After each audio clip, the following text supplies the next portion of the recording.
Dairy ફાર્મિંગથી દરરોજની કમાણી કેટલી થાય? ચાલો ફટાફટ ગણતરી કરીને જોઈએ. તો રોજની કમાણી ગણવા માટે સૌથી પહેલાં શું જાણવું પડે? બિલકુલ, દૂધનો આજનો ભાવ. જો ગાયના દૂધની વાત કરીએ તો એનો ભાવ છે લીટરે લગભગ 38 થી 45 રૂપિયા, અને ભેંસના દૂધનો ભાવ એનાથી પણ વધારે, લગભગ 55 થી 70 રૂપિયા સુધીનો હોય છે. પણ એક વાત છે, આ ભાવ બધા માટે એક સરખા નથી હોતા. ભાવનો મુખ્ય આધાર દૂધના ફેટ અને જે તે વિસ્તાર પર રહેલો છે.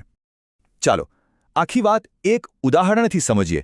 ધારો કે એક ભેંસ રોજનું 10 લીટર દૂધ આપે છે. તો શરૂઆત કરીએ 10 લીટરથી. એને ગુણીએ દૂધના ભાવ સાથે.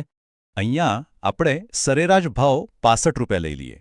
એટલે કે રોજની આવક થઈ 650 રૂપિયા. આ હિસાબે મહિનાની કમાણી લગભગ 19,000 રૂપિયાથી પણ વધુ થઈ શકે. તો પછી આ કમાણી વધારવાનો કોઈ રસ્તો છે? મંત્ર એકદમ સરળ છે. સારો ચારો અને યોગ્ય કાળજી, એટલે દૂધ ઉત્પાદન વધુ. તો વિચારો, સાચી પદ્ધતિઓ અપનાવવામાં આવે તો પશુપાલનની કમાણી ક્યાં પહોંચી શકે?